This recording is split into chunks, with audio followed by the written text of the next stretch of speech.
నిన్న మంగళగిరి పార్టీ ఆఫీసులో పార్టీ 44వ ఆవిర్భావ దినోత్సవ వేడుకలు అయితే చాలా ఘనంగా జరిగాయి. తెలుగుదేశం పార్టీ పుట్టిన తరువాత ఆంధ్రప్రదేశ్లో ఎటువంటి వినూత్న మార్పులు వచ్చాయో, ముఖ్యంగా గతంలో ఎన్టీ రామారావు గారిని పార్టీ స్థాపించిన తర్వాత తెలుగువాడి బ్రతుకుల్లో ఎలాంటి వెలుగులు నింపారో మనందరికీ తెలిసిందే. సో అలాంటి తెలుగుదేశం పార్టీ ఈరోజు 44 వసంతంలోకి అయితే వచ్చింది. దీనికి సంబంధించి ఘనంగా రాష్ట్ర వ్యాప్తంగా కూడా ప్రతి గ్రామంలో, ప్రతి మండలంలో, ప్రతి నియోజకవర్గంలో, ప్రతి జిల్లాలో కూడా ఘనంగా వేడుకలు అయితే నిర్వహించారు. ముఖ్యంగా ముఖ్యమంత్రి చంద్రబాబు గారు, అలాగే మంత్రి నారా లోకేష్, అలాగే అధ్యక్షుడు పల్లా శ్రీనివాస్ గారి ఆధ్వర్యంలో నిన్న ఘనంగా వేడుకలు అయితే జరిగాయి. సో నిన్న ఈ వేడుకల్లో చంద్రబాబు గారు ఒక విషయం స్పష్టంగా చెప్పారు. ఈరోజు అంటే 2024 ఎన్నికల్లో మనకి అధికారం వచ్చింది అంటే అది ఖచ్చితంగా కార్యకర్తల త్యాగఫలమే. అనేక మంది కార్యకర్తలు నష్టాలు పడ్డారు, కష్టాలు పడ్డారు, దాడులకు గురయ్యారు, చివరికి ప్రాణాలు కోల్పోయిన కార్యకర్తలు కూడా ఉన్నారు. సో వారందరి త్యాగఫలమే ఈరోజు తెలుగుదేశం పార్టీ అధికారంలో ఉంది. కార్యకర్తల త్యాగాలు ఎట్టి పరిస్థితుల్లో మర్చిపోమని చెప్పి నిన్న వారందరినీ కూడా చంద్రబాబు గారు గుర్తు చేసుకోవడం జరిగింది. ఇదే సందర్భంగా ఇంకో మాట కూడా చెప్పారు. ఇక నుంచి అంటే తెలుగుదేశం పార్టీకి కార్యకర్త అధినేత. మీరు చూడండి, ఇతర పార్టీల్లో లేనిది తెలుగుదేశం పార్టీలో ఉన్న గొప్పతనం ఏంటంటే అధినేత చంద్రబాబు గారిని కూడా కింది స్థాయి కార్యకర్త నిలదీస్తాడు. కింది స్థాయి కార్యకర్త తప్పు జరిగింది, కష్టం జరిగింది, నష్టం జరిగింది అంటే ఇది తప్పు అని చెప్పడానికి వెనుకాడరు. తెలుగుదేశం పార్టీలో ఉన్నటువంటి గొప్పతనం అదే. అధ్యక్షులు చంద్రబాబు గారు కూడా వాళ్ళెవరో చెప్తే నేను వినటం ఏంటనే దోవకి ఏ రోజు వెళ్ళరు. 10 మంది కార్యకర్తలు ఒక విషయం మీద అసంతృప్తితో ఉన్నారు అంటే ఖచ్చితంగా చంద్రబాబు గారు దాన్ని పరిగణలోకి తీసుకుని దాన్ని పరిష్కరించాలి. కార్యకర్తలు అసంతృప్తితో ఉన్నారంటే ఖచ్చితంగా అది తప్పేనని చెప్పి ఒక అంచనాకు వస్తుంది. నిన్న సింపుల్గా ఒక మాట చెప్పారు. కార్యకర్తలను పట్టించుకొని ఏ నాయకుడు కూడా మాకు అవసరం లేదు అంటే ఇప్పుడు పనిచేస్తున్నటువంటి నాయకులందరికీ కూడా ఇది ఒక రకమైనటువంటి స్వీట్ వార్నింగ్ లాంటిది. కార్యకర్తలను పట్టించుకొని ఏ నాయకుడు కూడా పార్టీకి అవసరం లేదు. కార్యకర్తే అధినేత. అలాంటి కార్యకర్తకు తగిన గౌరవం ఇవ్వాలి, కష్టకాలంలో ఆదుకోవాలి. అలాంటి వ్యక్తులు మాత్రమే పార్టీకి నాయకులుగా ఉంటారు తప్ప గెలిచిన తర్వాత తమ స్వార్థం చూసుకునే ఎవరు కూడా మాకు పార్టీకి అవసరం లేదు, కార్యకర్త కావాలా, నాయకుడు కావాలంటే కార్యకర్తే కావాలంటారు. తెలుగుదేశం పార్టీలో ఎంతోమంది నాయకులు వచ్చారు, వెళ్ళారు. బట్ జెండా పట్టిన కార్యకర్త మాత్రం ఆ రోజు పట్టిన జెండా ఈ రోజుకి భుజాన వేసుకుని మోస్తున్నాడు తప్ప జెండాను ఏ రోజును దింపలేదు. తెలుగుదేశం పార్టీకి ఆటుపోట్లు కష్టం కాదు. గతంలో కూడా 10 సంవత్సరాల పాటు ప్రతిపక్షంలో ఉన్నటువంటి చరిత్ర చంద్రబాబు గారిది. సో అలాంటి సమయంలో కూడా కంగారు పడలేదు, బిత్తరపడలేదు. అలాగే మొన్న ఎన్నికలు మిగతావన్నీ ఒక పక్కన పెడితే మొన్న జరిగినటువంటి 2024 ఎన్నికలు అనేవి ఒక రకంగా ప్రాణ సంకటం లాంటివి. జగన్మోహన్ రెడ్డి లాంటి ఒక నియంత 5 ఏళ్ల పాలన చూసిన తర్వాత అలాంటి నియంతకు ఎదురు తిరిగి ఎదురొడ్డి పోరాడి ఈ రోజున పార్టీని గద్దె మీద కూర్చోబెట్టారు అంటే అది కార్యకర్తల మనోధైర్యం కావచ్చు, గుండె ధైర్యం కావచ్చు. మీరు తోట చంద్రయ్య లాంటి వ్యక్తులను ఒకసారి తీసుకోండి. జై తెలుగుదేశం మనమంటే అనలేదని చెప్పి పేక కోసినా కానీ జై తెలుగుదేశమే అన్నాడు తప్ప ఆ పదాన్ని మార్చలేదు. వైసీపీ అనే పదాన్ని పలకలేదు, జై జగన్ అనే పదాన్ని పలకలేదు. సో పేక కోసినా కానీ చంద్రయ్య లాంటి కార్యకర్త నిక్కర్చిగా మళ్ళీ జై తెలుగుదేశమే అన్నాడు తప్ప అంటే తెలుగుదేశం పార్టీ మీద ఆ కార్యకర్తలకు ఉన్నటువంటి భక్తి కావచ్చు, గౌరవం కావచ్చు అలాంటిది. నిన్న వినూత్న సాంప్రదాయానికి కూడా నిన్న టీడీపీ శ్రీకారం చుట్టింది. 19 మంది సీనియర్ కార్యకర్తలు ఎవరైతే ఉన్నారో వారందరినీ గుర్తించి నిన్న చంద్రబాబు గారి పక్కన కూర్చోబెట్టారు. ఆ డయాస్ మీద సాధారణంగా నాయకులు కూర్చుంటారు, కానీ ఆ డయాస్ మీద నిన్న 19 మంది సీనియర్ కార్యకర్తలను కూర్చోబెట్టారు. వారు గతంలో పడిన కష్ట నష్టాలను వారితోనే చెప్పించారు. అక్కడితో ఆగిపోలేదు. ఆ 19 మంది కార్యకర్తలను ఉండవల్లిలోని తన నివాసానికి తీసుకెళ్ళి కూర్చోబెట్టి చంద్రబాబు గారు, నారా లోకేష్ కూడా కార్యకర్తలతో కలిసి భోజనం చేసి వారిని గౌరవించి సాలువాలు కప్పి గౌరవించి పంపారు. ఇంకోటి సీనియర్ తెలుగుదేశం పార్టీ నారా లోకేష్ గారు కూడా నేను చెప్పారు, సీనియర్ కార్యకర్తలను గౌరవిస్తాం, యంగ్ కార్యకర్తలను ప్రోత్సహిస్తాం. ఇప్పుడు 50% సీట్లు పెరగబోతున్నట్టుగా ఆల్రెడీ కేంద్రం ప్రకటించింది. సో ఇది రాష్ట్రానికి కూడా ఒక వరం లాంటిది. ఎవరైతే కార్యకర్తలు కష్టపడ్డారో వారికే పదవులు వస్తాయి.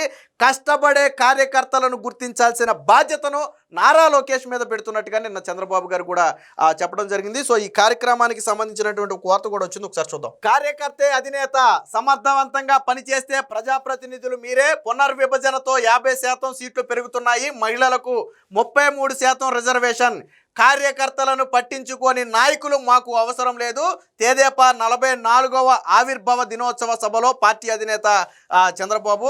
సమర్థవంతంగా పనిచేసేవారే రాబోయే రోజుల్లో ప్రజా ప్రతినిధులు అవుతారని, వారికే గుర్తింపు, అన్ని రంగాల్లో రాణింపు ఉంటాయని ముఖ్యమంత్రి తెదేపా అధినేత చంద్రబాబు గారి కార్యకర్తలకైతే హామీ ఇచ్చారు.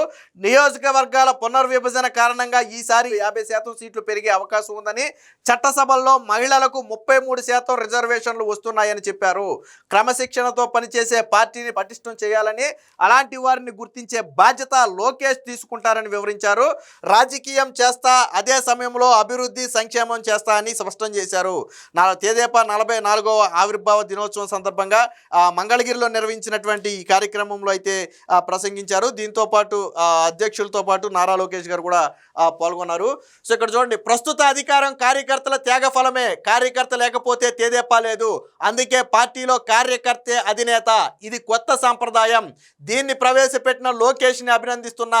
పార్టీలో కష్టపడిన వారికి ఉత్తమ కార్యకర్తగా సర్టిఫికెట్ ఇస్తే సరిపోదు, అన్ని రంగాలలో ఎక్కడికక్కడ అవకాశాలు కూడా కల్పించాలి, అది మిగిలిన వారికి స్ఫూర్తినిస్తుందని చెప్పి నిన్న చంద్రబాబు గారు అయితే చెప్పడం జరిగింది. కార్యకర్తల త్యాగాలను జీవితాంతం గుర్తుపెట్టుకోవాలి, ఇకపై వారికి ఉచిత వైద్య పరీక్షలు, జగన్ రెడ్డికి క్రెడిట్ చోరీ అనే ఒక డిజాస్టర్ ఉందని చెప్పి నిన్న లోకేష్ అయితే విమర్శించారు. ఇక నుంచి కార్యకర్తలకు ఉచిత వైద్య పరీక్షలు చేయాలని లోకేష్ గారు అయితే నిన్న ఒక ప్రతిపాదన అయితే తీసుకొచ్చారు. ఇక జగన్ అరాచకాన్ని అంతం చేసిన ఘనత తెలుగుదేశం కార్యకర్తలకే దక్కుతుందని చెప్పి రాష్ట్ర అధ్యక్షులు పల్లా శ్రీనివాస్ గారు కూడా నిన్న చెప్పడం జరిగింది. దీనికి సంబంధించినటువంటి మరొక వార్త కూడా వచ్చింది, ఒకసారి చూద్దాం. పని చేసే వాళ్ళకే పదవులు, అలాంటి వారికే ప్రజా ప్రతినిధులుగా అవకాశం, చంద్రబాబు. కార్యకర్తలను దూరం పెట్టే నేతలు మాకొద్దు, కష్టపడే వారిని గుర్తించే బాధ్యత లోకేష్దే.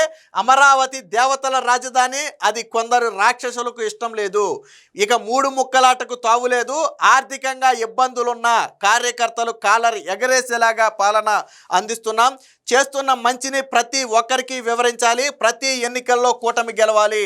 టీడీపీ ఆవిర్భావ సభలో సీఎం స్పష్టీకరణ, కార్యకర్తలే టీడీపీకి బలం బలగం, వారికి పార్టీ కోసం ప్రాణం ఇచ్చే దమ్ము ధైర్యం ఉన్నాయి, సీనియర్లను గౌరవిస్తాం, కష్టపడే వారిని ప్రోత్సహిస్తాం, పంచాయతీ ఎన్నికల్లో కలసికట్టుగా పనిచేయాలి, జగన్కు క్రెడిట్ చోరీ అనే డిజాస్టర్ ఉందని చెప్పి లోకేష్ అయితే మాట్లాడటం జరిగింది. సో వినూత్నంగా ఆవిర్భావ సభ, 19 మంది సీనియర్ కార్యకర్తలకు బాబు సరసన చోటు, వారి పని విధానాన్ని చెప్పించిన సీఎం, ఉండవల్లిలో నివాసంలో ప్రత్యేక విందు. ఈ 19 మంది కార్యకర్తలను మళ్ళీ చంద్రబాబు గారు తన ఇంటికి తీసుకెళ్ళి లోకేష్ గారు చంద్రబాబు గారు కలిసి వారితో భోజనం కూడా చేయడం జరిగింది. ఇది ఒక కార్యకర్తలు ఒక బలాన్ని నింపింది. సో ఇలాంటి పనులు మీకు ఏ పార్టీలోనే ఉండవు. ఫర్ ఎగ్జాంపుల్ జగన్మోహన్ రెడ్డి లాంటి వ్యక్తిని ఒక కార్యకర్త కలవాలి అంటే ఎంత ఆపసోపాలు పడాలో పార్టీ కార్యకర్తలను అడగండి, తెలుస్తుంది. అంటే ఇలాంటి, అంటే నేను ఇందాకే చెప్పా, ఏ పార్టీలో కూడా వాళ్ళ కార్యకర్తలు అధినేతను నిలదీ లేరు, కానీ తెలుగుదేశం పార్టీలో ఆ కార్యకర్త అధినేత తప్పు చేసినా కానీ ఇది తప్పు అని చెప్పే దమ్ము ధైర్యం ఆ కార్యకర్తకు ఉన్నాయి.